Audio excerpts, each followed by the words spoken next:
Le mouvement afrocentricité international Gabon est en vitrine depuis l'arrivée d'Amar Mazama, professeur et chef du département d'africologie à l'université de Philadelphie aux USA, en terre gabonaise, pour une série de conférences et appels au retour aux sources africaines. C'est dans ce cadre que le CNRS a été en ligne de mire ce 19 novembre 2023 devant les invités de Malte. Dans le but principal de nous séparer de l'Afrique, de nous couper, de nous priver de nos racines africaines.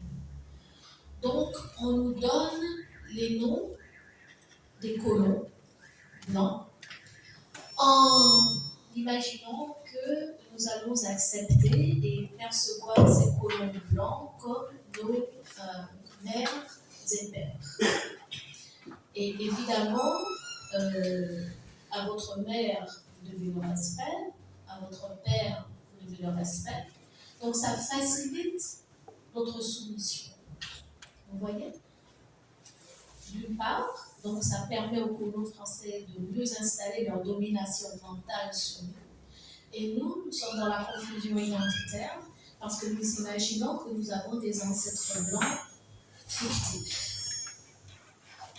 Donc, nous avons effectivement entamé une démarche où nous disons non à ces noms et nous reprenons les noms de nos ancêtres. Et avec l'organisation que je représente ici, Afrocentricité Internationale, nous avons une cérémonie spéciale que nous organisons une fois par an, qui s'appelle la cérémonie de Dina, qui est la prise de nom, et que nous faisons en Guadeloupe depuis au moins 12 ans.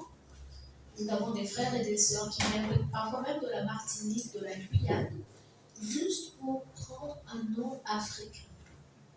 Et donc il y a un accompagnement, je les accompagne, je leur explique un peu les critères, on ne prend pas n'importe quel nom comme ça, etc. Et nous faisons une cérémonie au bord de la mer, avec donc la terre, l'air, l'eau et le feu. C'est un grand feu, un feu de libération. Nous brûlons donc le nom d'esclaves et nous annonçons le nouveau nom d'Africains qui sont renés en eux-mêmes en tant qu'Africains. Les Africains de se reprendre en charge. C'est ça que chez mes frères et mes sœurs du pays qu'on appelle le Gabon.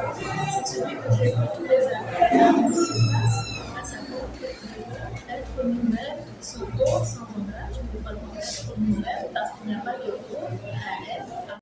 Après la prise de parole et éclairage d'Amar Mazama sur l'émancipation et l'élévation spirituelle, culturelle des peuples africains et afro-descendants de par le monde, Ludovic Obien, directeur de l'Institut de recherche en sciences humaines, a donné son avis. Une rencontre qui était attendue depuis déjà bien longtemps, qui se concrétise bien des années après. C'est d'abord la rencontre humaine, c'est d'abord cet échange, c'est d'abord ce dialogue, ce partage d'amour, de fraternité, de solidarité, de convivialité. Ça, c'est d'abord le premier point.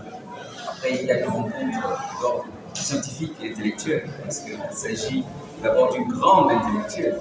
Tout ce qu'elle peut construire après, d'un point de vue de son engagement, est d'abord fondé sur une réflexion d'ordre scientifique et intellectuel.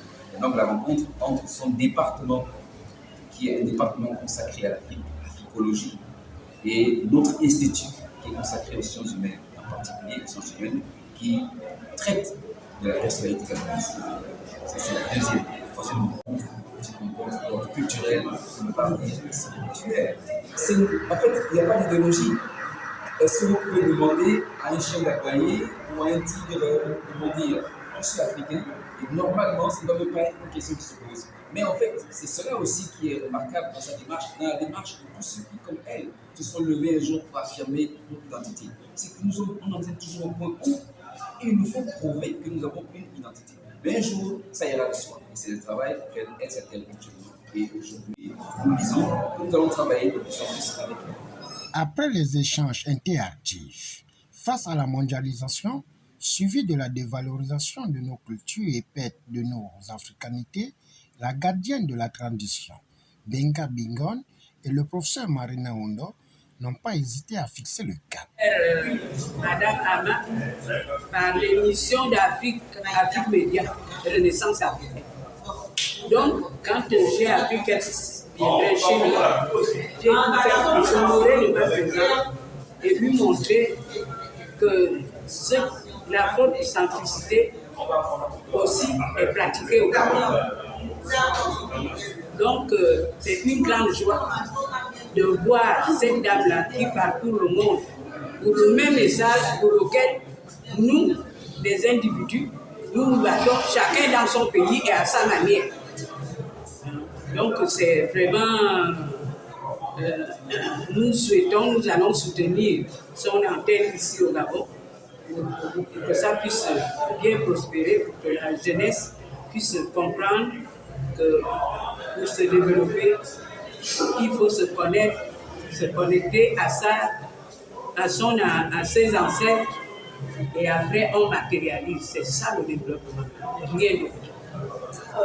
Si je suis là ici, c'est parce que nous avons tenu à initier ces différentes conférences dans les établissements de l'enseignement supérieur. On a commencé une à l'ENES, aujourd'hui c'est à l'IRCH et ce sera certainement l'après-midi à l'UOB, demain à Djoué-Dabani.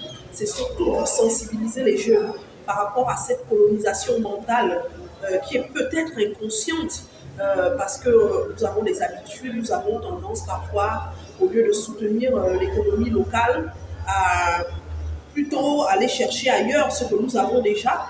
Il faut que nous entretenons la créativité, c'est important, et que surtout nous revenons à notre identité, c'est-à-dire nous retournons vers notre identité, notre moi, nous valorisons nos traditions, c'est très important, surtout que le mouvement afrocentriste est tourné vers l'éducation, donc il faut éduquer déjà les masses. C'est tourné aussi vers l'économie. Quand nous ne soutenons pas l'économie locale, vous voyez un peu ce que ça creuse. Donc ça creuse notre sous-développement. Au niveau politique aussi, la manière de gérer les États. Si nous repensons aussi notre façon de gérer nos États, et si nous allons plus loin de notre spiritualité, comment gérer notre spiritualité comme les anciens le faisaient? Est-ce que nous sommes obligés d'adopter ce que les autres font par mimétisme? Il convient de noter que Mazama est au Gabon pour une série de conférences ayant pour chapelet retour aux sources à travers les prises de conscience et sensibilisation pour enfin se reconnecter à nos ancêtres.